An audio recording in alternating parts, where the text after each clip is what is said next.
Bien, bonjour mesdames et messieurs.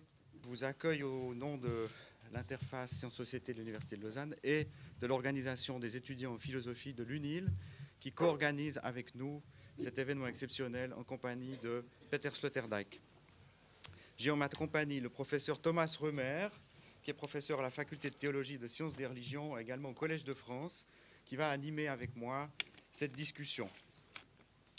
Vous le savez sans doute, c'est à l'occasion de la remise du prix européen de l'essai Charles Veillon que Peter Sloterdijk est parmi nous aujourd'hui et qu'il nous fait l'amitié de faire une seconde intervention par rapport à celle qu'il a fait déjà hier soir, qui était absolument fulgurante et splendide. Et nous nous réjouissons donc de l'entendre aujourd'hui à nouveau. Nous avons souhaité aujourd'hui pour cette rencontre organiser les choses d'une manière particulière, mettre à contribution les étudiants en philosophie de l'UNIL qui ont fait un travail et qui vont proposer à Peter Sloterdijk 4 questions sur 4 thèmes qui sont importants à travers son œuvre et la mobilisation de 4 personnes pour essayer un petit peu de cerner le cœur de son travail montre aussi la richesse du travail de Peter Sloterdijk. La première question portera sur la question de la constitution des sociétés et des communautés.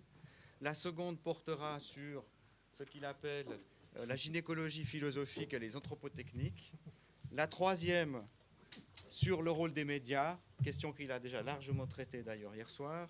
Et la dernière sur sa méthode philosophique si particulière, puisqu'il se qualifie lui-même d'écrivain philosophique. Vous avez le projet de rendre compte de la société en déconstruisant ses modèles contractualistes, holisto-organicistes. Vos analyses font apparaître que la sociabilité, que la formation de la société ne se joue ni au niveau d'un contrat auquel adhéreraient les individus, ni en termes d'un grand tout rassemblant de manière fonctionnelle ces parties, mais qu'elle est produite par la formation d'immunologie sphérique, par une agglomération des bulles humaines. Dès lors, j'aimerais vous poser la question suivante. À l'heure de ce que vous avez vous-même appelé l'hyperpolitique, à l'heure des failles et des faillites des modèles globaux, à l'heure aussi du désintérêt des populations pour la politique, et à l'heure aussi d'une perte de confiance avec les élites politiques, n'est-il pas nécessaire de penser à une micro-politique à partir des écumes, à partir de groupements humains plus restreints? Dans cette optique, j'aimerais vous poser la question: quels pourraient être les lieux, les espaces, les formes concrètes qui pourraient réveiller un sens politique qui a tendance à s'endormir un peu? Si on voulait reformuler la question de manière un peu polémique, on pourrait se demander comment penser le politique aujourd'hui sans politicien, peut-être. Et puis peut-être que je vais vous passer la parole. Vous pourriez peut-être commenter cette citation de votre ouvrage Dans le même bateau, où vous écrivez: dès que l'opus commune se désagrège au niveau supérieur, le seul cadre permettant aux humains de se régénérer, ce sont les petites unités. Alors si vous pouvez peut-être commencer par commenter cette citation. Voilà. Merci beaucoup. Laissez-moi dire d'abord que cela ne m'étonne pas vraiment que la première question qu'on me pose soit de nature politique. Au début, je me suis demandé comment se fait-il qu'au sein d'une université, une réunion d'étudiants et de professeurs puisse adopter ce terme un peu suspect qui s'est propagé dans la société générale depuis une quinzaine d'années, qui est le concept du café philo. Comment est-ce possible? Ça s'est répandu un peu partout, surtout dans le monde francophone, mais ça existe sous des formes comparables en Allemagne et ailleurs. Cela pourrait signifier que entre le séminaire et le café, on pourrait observer un nouveau commerce. Et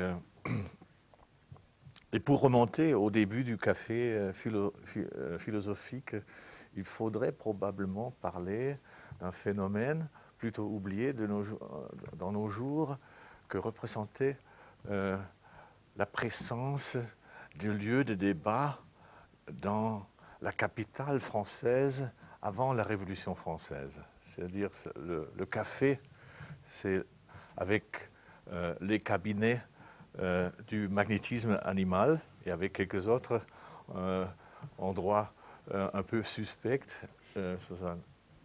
Une des places, un des lieux où donc, la ferveur révolutionnaire développe cette situation pré-révolutionnaire. Même au sein des universités, même au sein de l'intelligence formée et institutionnalisée. Donc, et je pense que c'est précisément un analogue à ce que j'ai ressenti quand j'ai commencé mon travail en tant qu'écrivain philosophique. J'ai toujours travaillé sous l'impression qu'il fallait quitter, non pas vraiment quitter, mais déplacer les institutions pour les ranimer. Et si mes livres sont parfois un peu trop gros, c'est pour remplacer les bâtiments de l'institution. Si vous pensez par exemple à ma trilogie et à ce geste incroyablement immodeste que représente une publication d'un livre de 2500 pages, je me permets de vous expliquer que cela représente l'équivalent d'une cure, ou d'un stage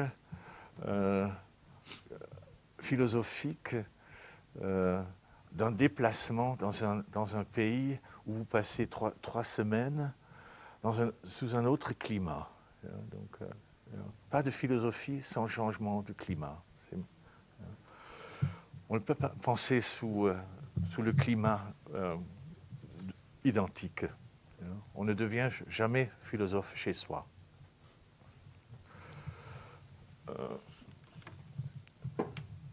René Descartes a noté lors de son séjour à Amsterdam que sous le ciel libéral des Pays-Bas du XVIIe siècle, que sa pensée a connu donc une nouvelle floraison. Et Paul Valéry, dans son fameux commentaire qui servait en guise d'introduction au discours de la méthode de Descartes, a résolument formulé « Pour être philosophe, il ne faut pas comprendre ». Il faut vivre dans un climat de non-compréhension, mais un climat qui encourage la réflexion et la recherche. Et c'était le cas des Pays-Bas du XVIIe siècle, donc un pays absolument privilégié en son époque, où les premières bouffées du vent du libéralisme ont soufflé à l'époque. Bon, alors pour revenir à votre question, il me semble qu'une partie de mes réponses était déjà contenue dans les autocitations un peu frivoles que j'ai présentées hier soir. Là, j'ai essayé une esquisse d'une sociologie médiologique. J'ai dessiné les contours d'une société bavarde. La société, c'est la totalité de ces monologues intérieurs. Et dans ce contexte, il devient nécessaire de repenser le phénomène de la coexistence. Vous avez certainement remarqué, comme vous citez ce passage décisif du 3e volume des Sphères, que je mène une petite guerre qui n'est pas tout à fait une guerre privée contre le concept de société. Parce que, en utilisant le concept de société, on s'est déjà fait avoir par un holisme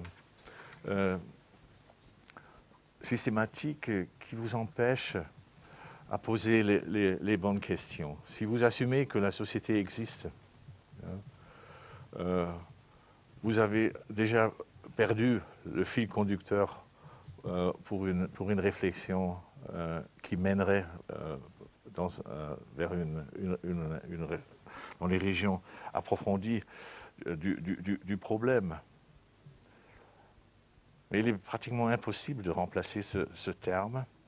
Et pour cette raison, j'ai pris l'habitude dans mes livres de mettre systématiquement cette expression entre guillemets pour rappeler les lecteurs que j'utilise cette notion-là toujours, presque toujours, dans un sens non littéral. Il y a des sociétés, ça existe, mais ce sont des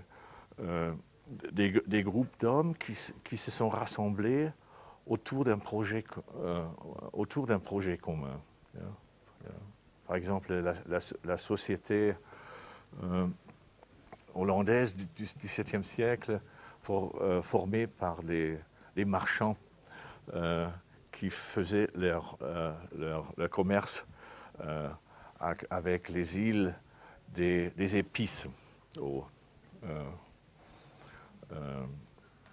Wie heißt diese Inseln, die Gewürzinseln? Les îles aux épices. Ja, les îles aux épices. Ja. Ce sont des sociétés. Il y avait un groupe de catholiques extrêmement motivés qui se sont regroupés autour d'un personnage très impressionnant qui portait le joli prénom Ignacio, mutilé d'ailleurs, mutilé de guerre, qui s'est converti en soldat de Jésus, qui s'appelait Societas Jésus. Ça, c'est une société. Mais nous devrions nous garder d'assumer que nous représentons une société. Et regardez notre situation ici. Est-ce qu'on est une société? Je m'en doute. Nous sommes une agglomération de présences humaines qui se sont rassemblées sous un très bon prétexte, mais pas pour former une alliance vitale qui devrait durer quelques générations.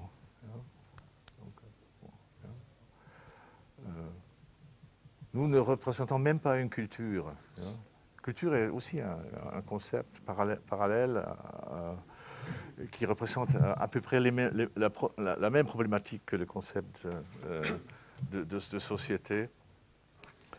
Normalement, une culture, c'est un groupe de personnes qui se sont réunies ou qui se retrouvent comme déjà réunis fatalement pour se reproduire, pour se marier, pour engendrer une nouvelle génération et de leur transmettre nos formes de vie, nos préjugés, nos valeurs. Donc c'est un groupe obsédé par un groupe d'obsédés plutôt, un groupe obsédé par leur forme de vie, par leurs préjugés, et sur le préjugé, de tous les préjugés, que ça vaut la peine de vouloir revenir dans une nouvelle génération et d'engendrer des descendants suffisamment semblables à nous. Donc, si vous voulez, c'est la définition de l'arrogance même. Et les groupes qui sont obsédés par un degré suffisant d'arrogance, ce sont les cultures. Sans arrogance, de vouloir revenir dans les jeunes, pas de culture. Alors la culture, c'est encore pire que la société. Ça dépasse même la société sous le point de vue de ces capacités auto-hypnotiques qui nous suggèrent que nous méritons la reproduction. Et là, je pourrais revenir à votre question, parce qu'une société moderne est pratiquement un assemblage d'individus qui sont en train de perdre cette obsession a priori par la conviction que nous méritons la reproduction. C'était d'ailleurs Nietzsche, dans les années qu'il a passées en Suisse, qui a formulé pour la première fois ce scepticisme fondamental à l'égard de la question s'il faut revenir ou non. Et à partir de ce scepticisme, il a formulé cet adage dangereux et qui nous fait toujours réfléchir, qu'il appelait le surhomme. Parce que le surhomme, c'est rien d'autre que un chiffre philosophique pour indiquer la problématique dont je viens de parler. C'est l'homme ou l'être humain qui mériterait le retour ou la reproduction. Un homme qui serait suffisamment différent de tous les individus que nous avons connus jusqu'ici pour mériter un nouvel essai d'existence. Et moi, j'ai l'impression qu'aujourd'hui, il y a un germe, une seule goutte de surhommisme qui suffit pour nous transformer tous en station d'essai. Alors, la société moderne est une société guillemets, où les individus sont envahis par le doute en ce qui concerne la reproduction de la génération actuelle dans la génération suivante. Et je crois que cette hésitation s'exprime d'une façon assez convaincante dans ce que j'appelle l'écume sociale. Une écume, c'est un système système multicaméral, pour ainsi dire, un Vielkammersystem, un système de voisinage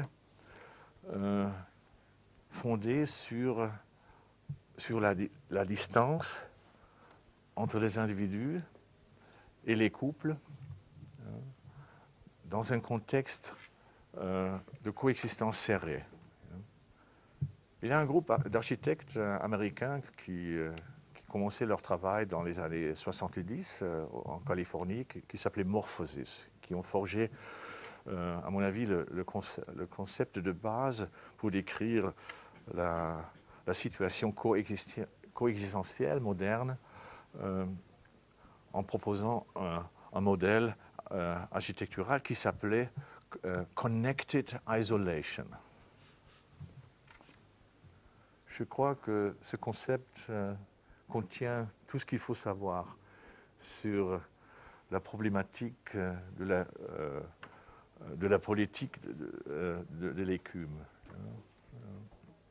Dans les grandes villes modernes, il y a un pourcentage qui qui est en train de grimper au-dessus de 60 de personnages qui vivent seuls dans leur foyer.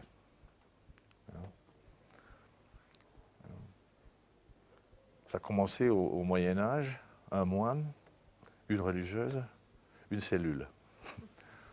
Aujourd'hui, sans prétexte religieux, nous avons atteint un degré de cellularisation qui atteint les 2/3 d'une population. Qu'est-ce qui se passe là-bas? Ça n'exprime certainement pas une psychose de masse religieuse. Cela représente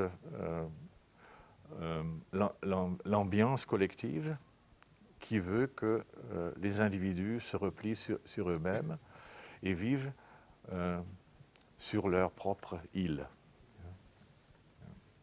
La société moderne est un archipel formé par des milliers et des milliers d'îlots, mais qui sont branchés sur une médiasphère commune dans laquelle on réalise tout ce que nous éprouvons toujours comme besoin social, besoin de coopération, etc.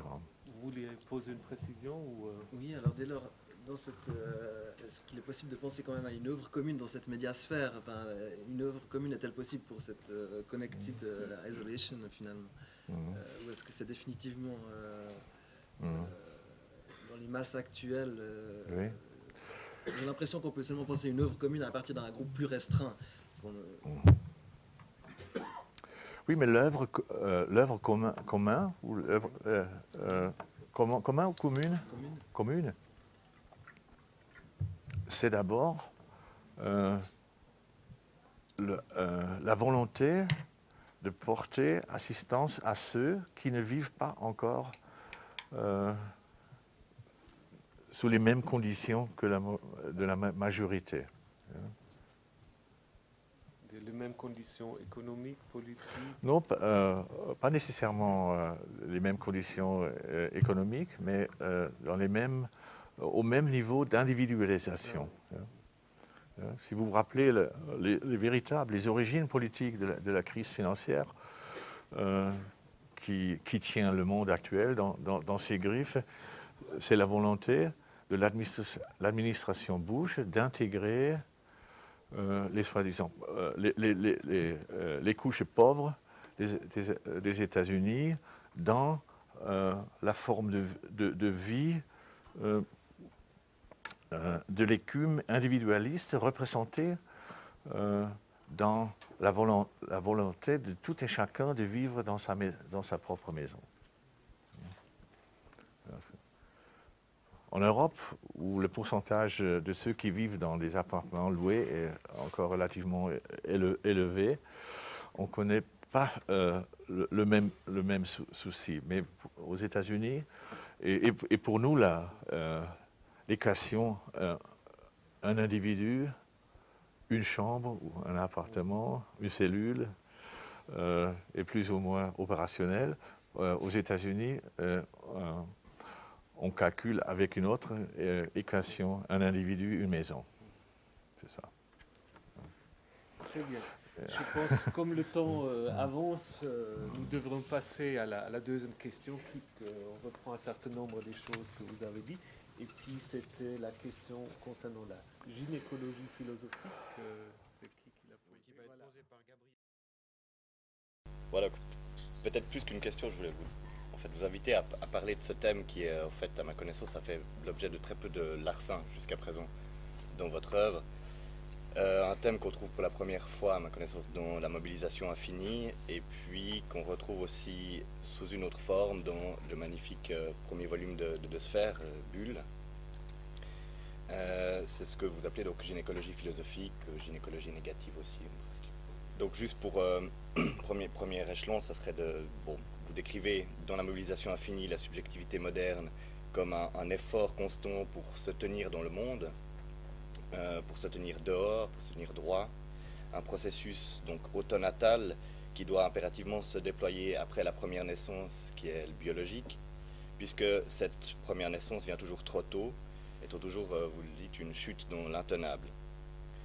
Donc, contre cette injonction épuisante à s'auto-ériger, vous proposez une alternative qui ne soit donc plus justement andrologique, mais plutôt gynécologique. Alors, on pourrait commencer par caractériser un peu ce thème, ou alors tout de suite parler de ce thème-là sous l'angle des anthropotechniques, c'est-à-dire des techniques qu'on opère sur soi-même pour justement se tenir dans le monde, peut-être d'une autre manière. Est-ce qu'il y aurait des dispositifs techniques nécessaires ou propices ou désirables pour une vie guidée par la gynécologie philosophique? Merci pour cette très belle question et pour le courage que vous avez, dont vous faites preuve en utilisant le vocabulaire macabre que j'ai déployé dans quelques-uns de mes livres.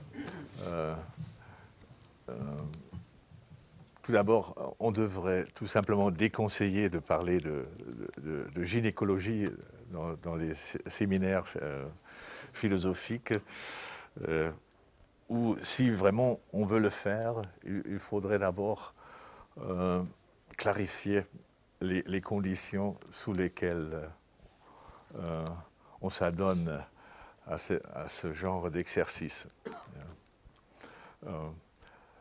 Mais je vous propose de réfléchir sur la question comment peut-on éviter de parler gynécologiquement.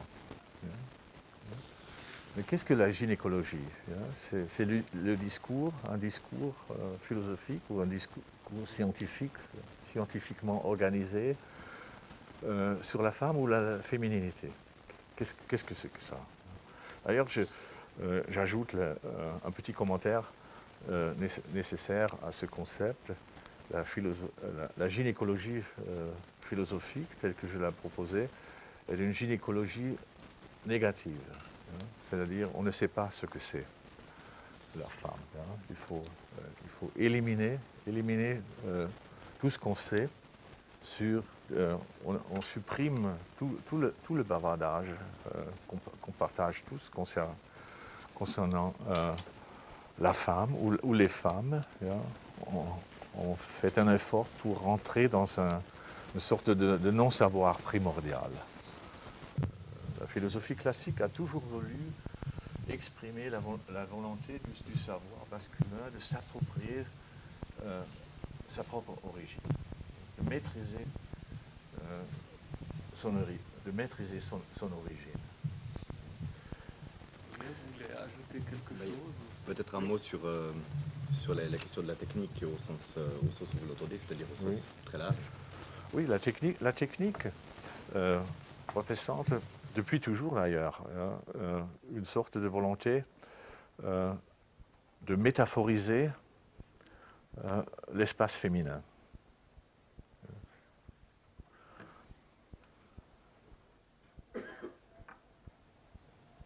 L'espace féminin, c'est la maison.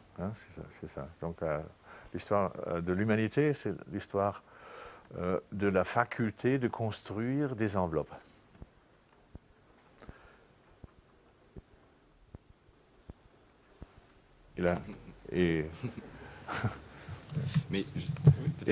Nous avons atteint, aujourd'hui, on a atteint un degré impressionnant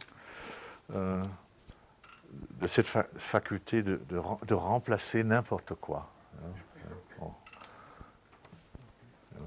Et pour la première fois, on rêve même de cette possibilité inouïe de remplacer la femme en tant que femme, en tant que lieu primordial. Ce sont les rêveries de l'utérus artificiel qui hantent la médecine moderne pour effectuer le remplacement définitif. Ce qui n'est pas pervers d'a priori, parce que l'intelligence humaine est caractérisée par la faculté de remplacer quelque chose par quelque chose. La découverte des fonctions est précisément cela. Quelque chose peut prendre la place de quelque chose.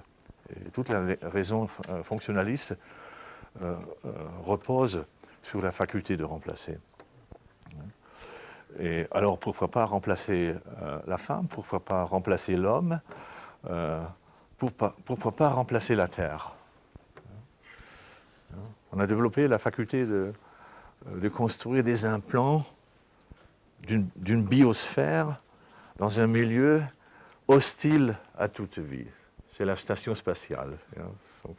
C'est là la faculté philosophique de nos jours, la station spatiale. C'est même plus révolutionnaire qu'un café philo, parce que là-haut, on fait des essais pour le remplacement total. On envisage une Terre remplaçable. Et la frivolité de vouloir remplacer la femme en tant que lieu primordial semble relativement anodin par rapport à ce que nos amis les astronautes et des ingénieurs dans le domaine de l'aérospatial ont osé à réaliser de notre vivant. Nous assistons à cette série d'essais. Et tout le monde sait, d'une façon très discrète, que ça touche nos relations à nous-mêmes. Et que là-haut, il y a vraiment les diplomates émissaires de l'humanité qui vont nous raconter ce qui se passe avec nous-mêmes si nous entrons dans la période de la prothèse absolue. Est-ce que vous voulez encore une fois réagir ou... Bon, on est un peu à la fin du round, mais si je peux piquer encore très 2 minutes. brièvement, puis après on va passer à la troisième. Là, on est dans un registre très intime, où d'ailleurs vous avez une attitude toujours très fine vis-à-vis de ces motifs-là. Mais finalement, moi, ce que je me demande, c'est en fait, ce que je voudrais vous demander, c'est quels sont les enjeux pour un savoir d'orientation tel que vous l'avez, par exemple, magnifiquement décrit hier soir, dans les réalités contemporaines, de cette attention renouvelée ou nouvelle, ou simplement cette attention au féminin ou à la féminité.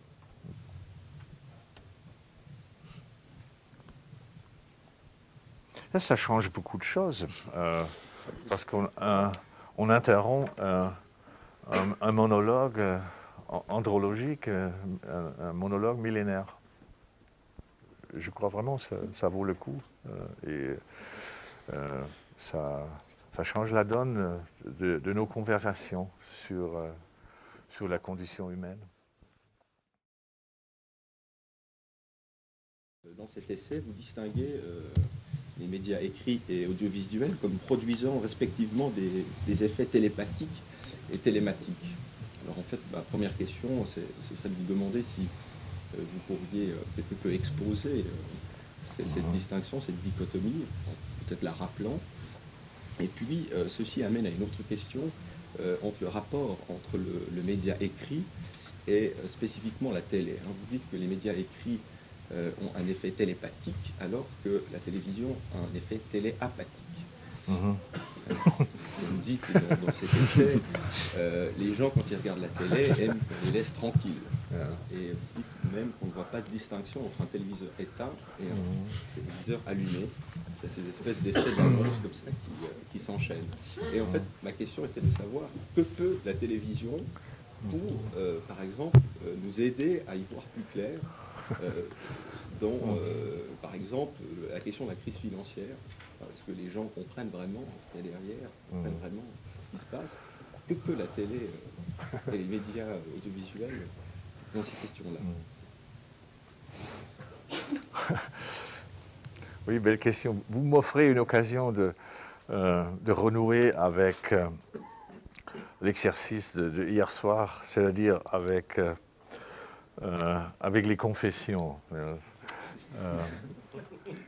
Il faut dire que moi, personnellement, à une époque de ma vie, j'avais développé un usage un peu pervers de la télé comme somnifère. Hein. À la fin d'une très longue journée, j'ai regardé la télé pour arriver au moment d'une indifférence parfaite. Hein.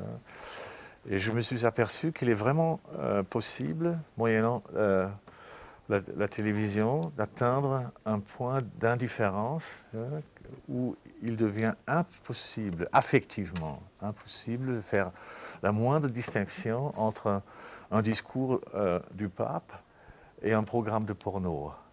C'est vraiment, c'est-à-dire, vous arrivez à un point de détachement intérieur où les extrêmes coïncident. Et je vous dis, vous dormez, 2 minutes après, vous dormez. C'est ça ma grande découverte. C'est-à-dire la télé comme une extériorisation de la méditation. C'est d'ailleurs un phénomène qui m'accompagne depuis mon retour de l'Inde, il y a 30 ans. Je me suis aperçu que l'Occident possède une grande gamme de techniques de méditation involontaires et non déclarées. C'est-à-dire, nous méditons tout le temps sans le savoir et sans le vouloir, mais on possède une gamme de techniques pour manipuler nos états d'âme, mais non par la voie méditative, par la méditation déclarée, mais par des formes d'une extériorisation. Et le monde des images joue un grand rôle dans cette technologie informelle que nous appliquons pour gérer nos états intérieurs. Et c'est dans ce contexte-là que j'ai fait cette remarque sur la téléapathie. Mais le mot télépathie en soi renvoie à un contexte tout à fait différent. C'est la découverte de l'écrit, de l'écriture comme moyen de transport de quantité de sens et de quantité de volonté. Une lettre qui émane du bureau épistolographique de l'empereur romain exerce un pouvoir quasi immédiat au lieu de sa réception, même si celui-là se trouve à 2000 km de la centrale. Ça, c'est la véritable magie de l'écriture. D'ailleurs, le studio de l'empereur possédait le privilège d'utiliser une marque de papier réservée pour les communications impériales. C'était des rouleaux d'une largeur de 23 cm. Donc, ça, c'était le papier le plus large que l'Antiquité connaissait. Et c'était un privilège des scribes impériaux d'utiliser ce papier. Et le papier était le message.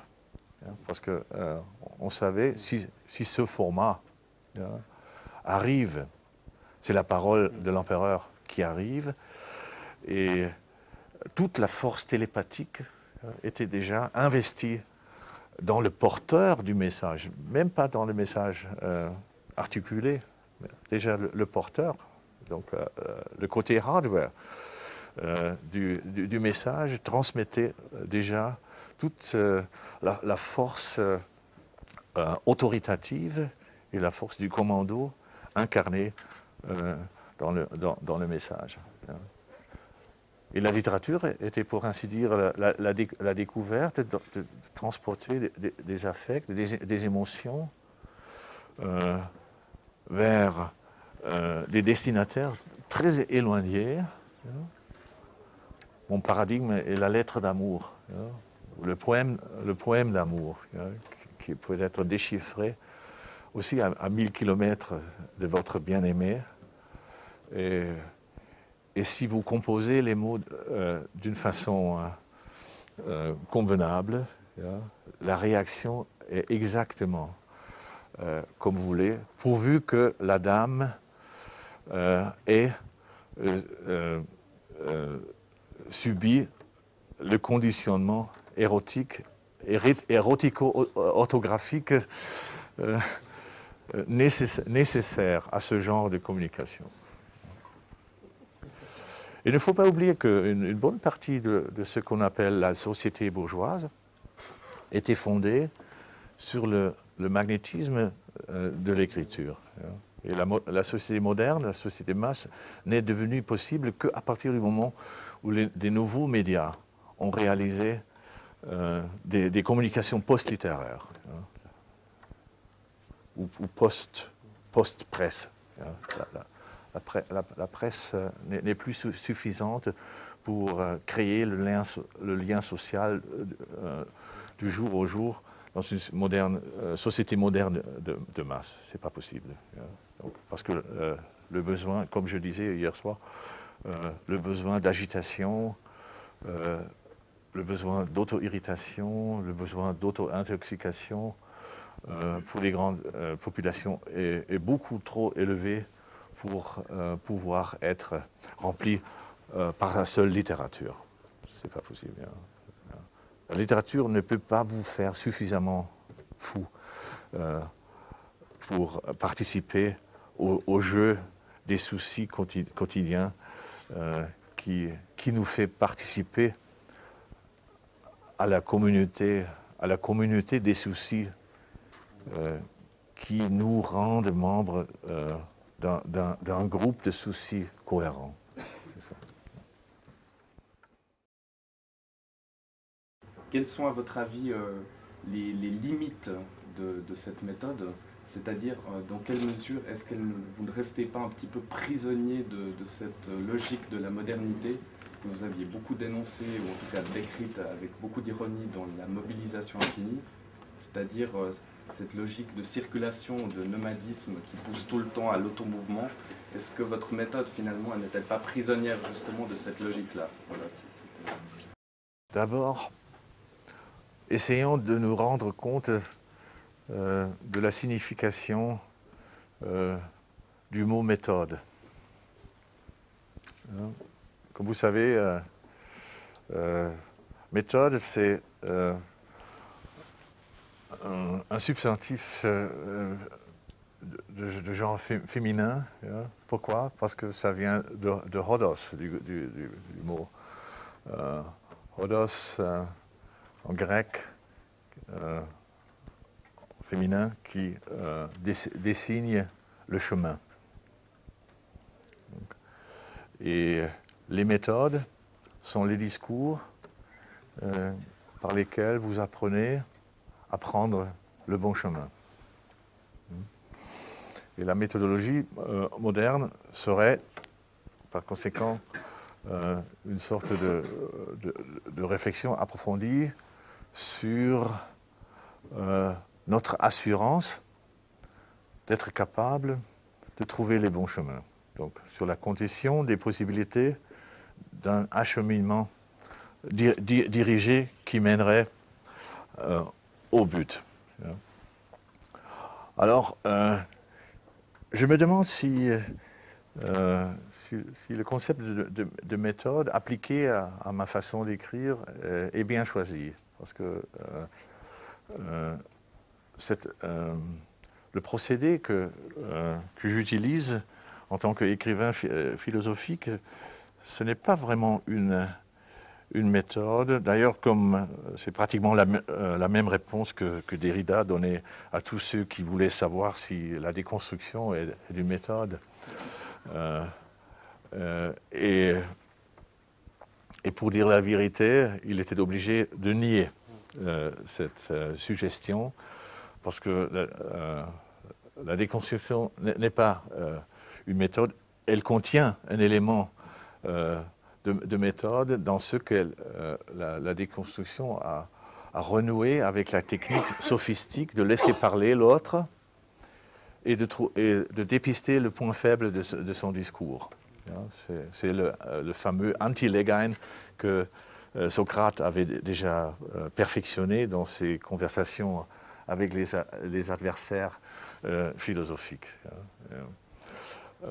Mais mon cas est différent parce qu'il s'agit d'une technique de hybridisation. Disons, à mon avis, le philosophe peut être, ne doit pas être, mais peut être un omnivore des savoirs.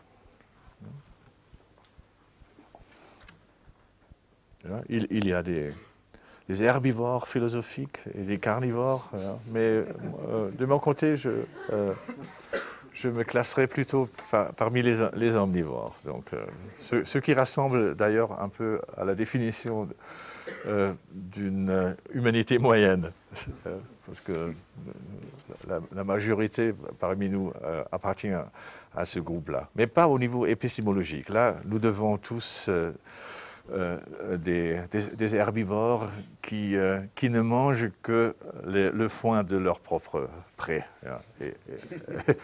et rien d'autre. Donc, et moi, je préconise tout simplement l'extension du champ de pâturage.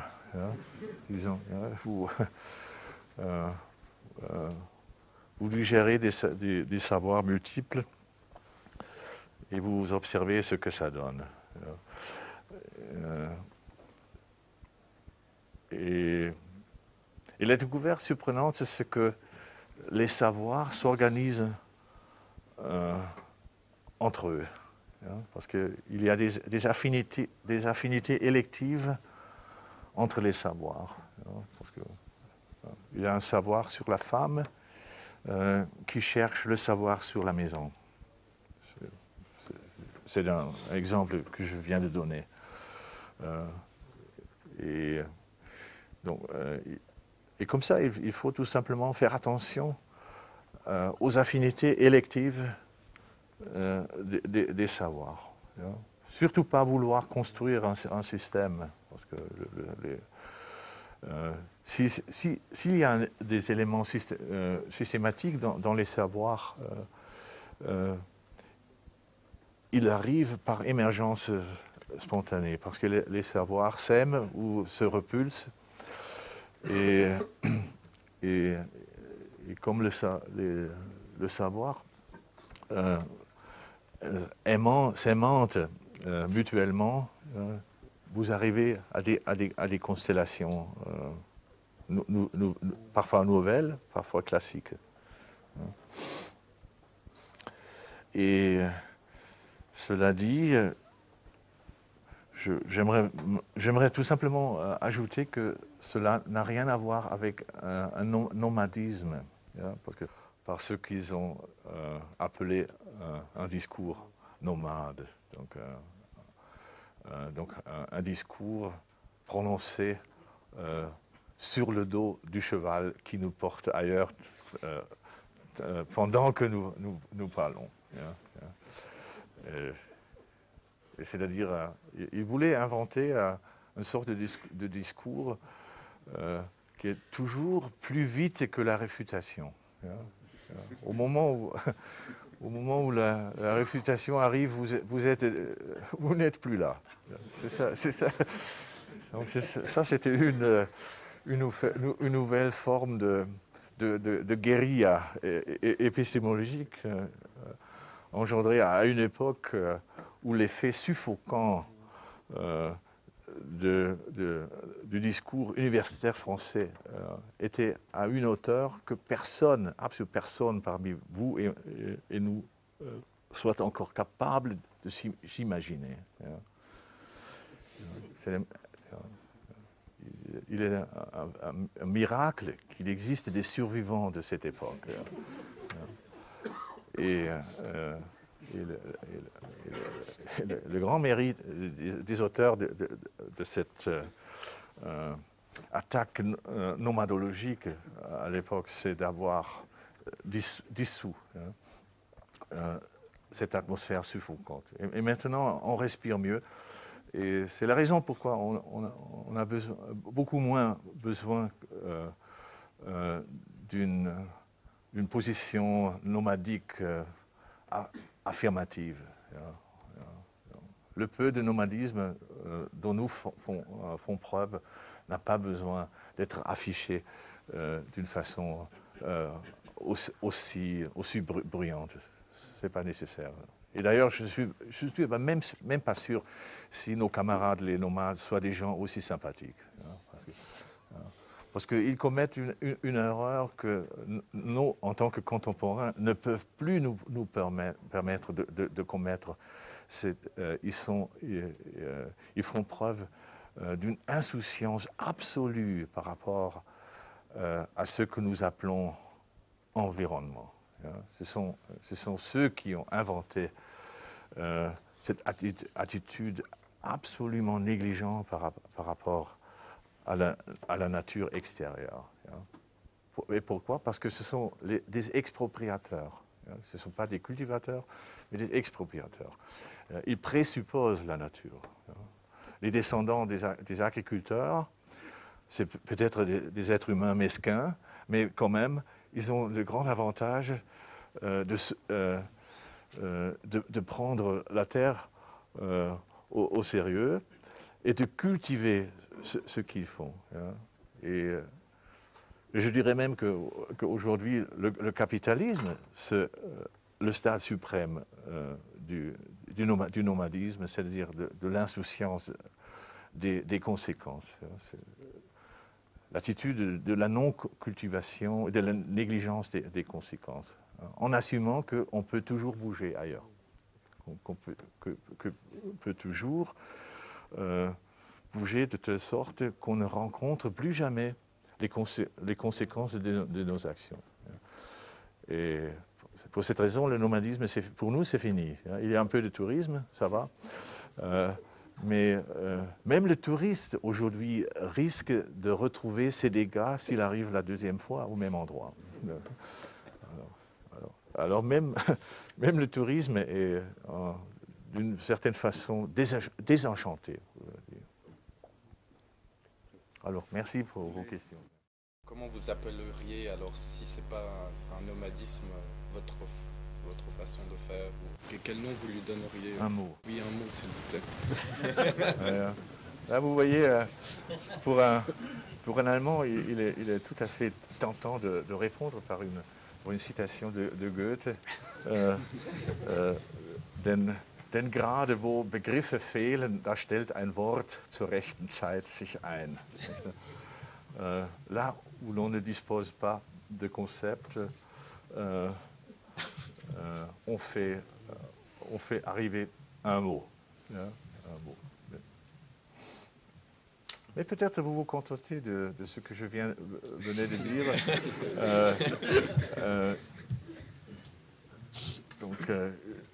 Je suis un chimiste qui regarde les affinités électives des savoirs, en assumant que les cloisonnements des facultés universitaires et des traditions et des limites entre les savoirs traditionnels ont de moins en moins de signification pour nous en tant que porteurs d'une intelligence synthétique, en tant que chercheurs, en tant que membres d'une communauté intellectuelle, professionnelle. Nous appartenons bien sûr aussi au savoir étroit. Et c'est bon comme ça. Il est tout à fait souhaitable qu'il existe des savoirs étroits. Ce n'est pas une idéologie de la synthèse que je préconise. il faut vouloir. La précision et le savoir doivent être aussi étroits que possible. Mais l'étroitesse n'a pas le dernier mot. Parce qu'en tant que porteur d'une intelligence naturellement synthétique, nous regroupons les savoirs étroits dans un espace élargi. Et à mon avis, c'est tout à fait inévitable. Il ne faut pas se vanter de ça. Il faudrait plutôt se demander pourquoi une écriture de ce genre vous saute aux yeux. Pourquoi est-ce tellement rare?